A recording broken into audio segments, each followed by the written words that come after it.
Mumbai Pune expressway में monetization किया 8,000 करोड़ का। क्या राहुल गांधी का ये आरोप है कि उनकी सरकार ने महाराष्ट्र में एक्सप्रेसवे बेच दी? साल 2008 में नई दिल्ली रेलवे स्टेशन के संदर्भ में एक आरएफपी तब घोषित हुआ जब केंद्र में कांग्रेस की सरकार थी। क्या राहुल गांधी का ये आरोप है कि जिस सरकार की मुखिया उनकी माताजी हैं, वो सरकार देश बेचने का दुस्साहस कर रही थी? 2006 में एयरपोर्ट के प्राइवेटाइजेशन की शुरुआत उस सरकार ने की जिसकी मुखिया श्रीमती गांधी थी। तो क्या राहुल गांधी का ये आरोप है कि उनकी माताजी जिस सरकार की मुखिया थी, उस सरकार ने रोड, रेल और साथ ही एयरपोर्ट बेच डाला? आज जिस प्रकार की पॉलिटिकल हिपोक्रेसी का उन्होंने दर्शन दिया, वो इस बात को साबित करता है कि ट्रांसपेरेंटली जिस सरकार ने राष्ट्र की तिजोरी को भरने का काम किया और कांग्रेस के लुटेरों से सुरक्षित किया, उस सरकार पर छीटाकशी करने का राहुल गांधी जी का प्रयास है। मैं ये भी कहना चाहूंगी कि कल जो वित्त मंत्री जी द्वारा घोषणा हुई, उसमें साफ कहा गया है कि सरकार अपनी ओनरशिप को रिटेन करेगी और मोनेटाइजेशन की प्रक्रिया में सरकार की ओनरशिप को मेंटेन करने के साथ साथ ये भी चिन्हित किया गया कि सभी राज्य अपने नोडल ऑफिसर्स इस पूरी प्रक्रिया के लिए घोषित करेंगे। क्या राहुल गांधी का ये मानना है कि वो राज्य की सरकारें भी जो इस प्रकार का मोनेटाइजेशन कांग्रेस के नेतृत्व में कर रही हैं, वो सब अपने राज्यों को बेचने का काम कर रहे हैं?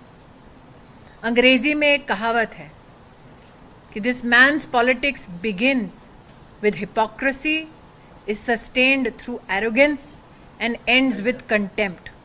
और आज इसका साक्षात्कार राहुल गांधी जी ने अपने प्रेस कॉन्फ्रेंस के माध्यम से दिखाया है।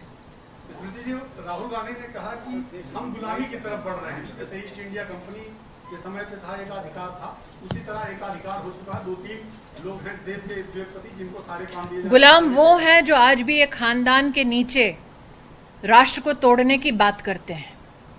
राहुल गांधी से आपने प्रश्नों की झड़ी लगाई होगी, पूछा उनसे कि कांग्रेस के जो पंजाब के अध्यक्ष हैं वो हिंदुस्तान के बारे में क्या कह रहे हैं?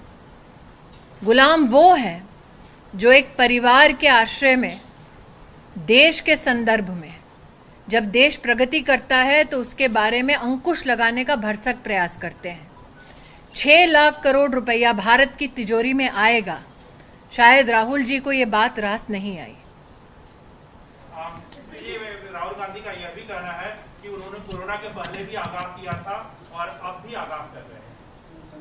देश को, प्रधानमंत्री जी को आगाह किया था कि कोरोना के पहले भी इस तरह की स्थिति आ सकती है, भयावह स्थिति आ सकती है। 70 साल की आजादी में जिस परिवार ने, जिस गृह जिले से मैं हूं, वहां पर एक डिस्ट्रिक्ट हॉस्पिटल नहीं बनाया, वो प्रधानमंत्री जी को हिदायत दे रहे हैं।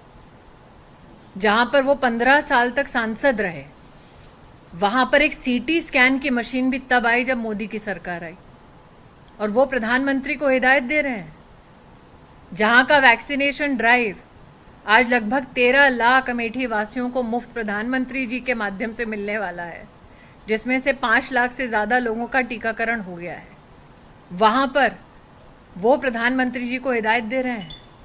जिन्होंने एक मेडिकल कॉलेज तक एक गृह जिले में नहीं बनाया, वो प्रधानमंत्री जी को हिदायत दे रहे हैं। जी, उन्होंने ये कहा कि मैंने कोरोना के बारे में भी आगाह किया तो मेरा मजाक उड़ाया गया। और अब मैडम, मैं कोरोना के संदर्भ में एक विषय आपको और ध्यान में लाना चाहती हूँ। जब कोरोना ने देश पे दस्तक दी, तब देश में एक भी पीपीई किट उपलब्ध नहीं था। उन्होंने अगर इतना सब कुछ किया तो ये बताएं कि कम से कम ये तैयारी देश में, उनके राज्य में कभी क्यों नहीं हुई? इस देश ने लॉकडाउन की अवस्था में पीपीई किट बनाना शुरू किया नरेंद्र मोदी के नेतृत्व में। तो उंगली उठाने से पहले अपने गिरेबान में थोड़ा झांक लें। मैं दोबारा कहती हूँ, 6 लाख करोड़ भारत की तिजोरी में आएगा। राहुल गांधी को इस बात से तकलीफ है।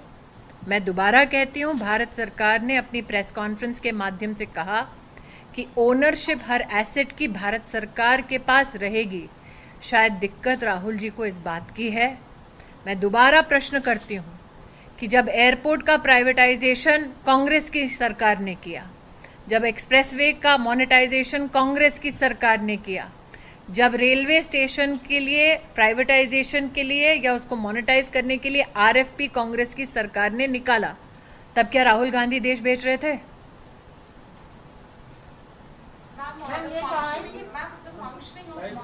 Vikas Aghadi in Maharashtra is being questioned the way the Minister Narayan Rane has now been arrested, whereas Shiv Sena has in fact, leaders have been in fact beating up a BJP corporator. But we are seeing that a man who made a comment against the Chief Minister has now been trying to be arrested. The National President of the Bharatiya Janata Party has said that we will seek solution democratically and legally. What has happened today in Maharashtra is against all norms, not only of decency, of protocol, but press also conference की law. और उन्होंने सीधा सीधा आरोप लगाया कि airport का निजीकरण जो हुआ वो कांग्रेस की सरकार ने किया। मुंबई पुणे एक्सप्रेसवे में जो प्राइवेटाइजेशन हुआ उसमें कांग्रेस सरकार इन्वॉल्व थी, तो क्या कांग्रेस ने भी देश बेच दिया? 6 लाख करोड़ भारत के खजाने में आएगा, ये बात राहुल गांधी को पसंद नहीं है। ये कहते हुए स्मृति ईरानी ने सीधा सीधा आरोप लगाया 70 साल की आजादी में अमेठी में अस्पताल तक नहीं बना। ये आरोप बीजेपी की तरफ से राहुल गांधी पर लगाया गया।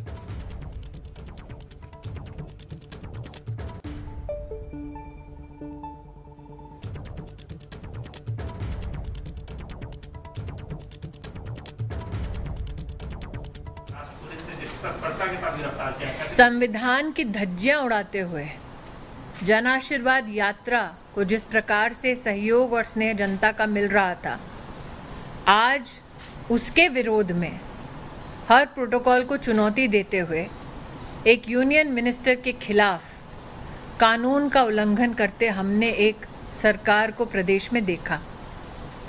हमारे राष्ट्रीय अध्यक्ष श्री नड्डा जी ने अपना वक्तव्य आप सबके सामने प्रस्तुत किया है। हम लोकतंत्र की ये लड़ाई लोकतांत्रिक ढंग से लड़े।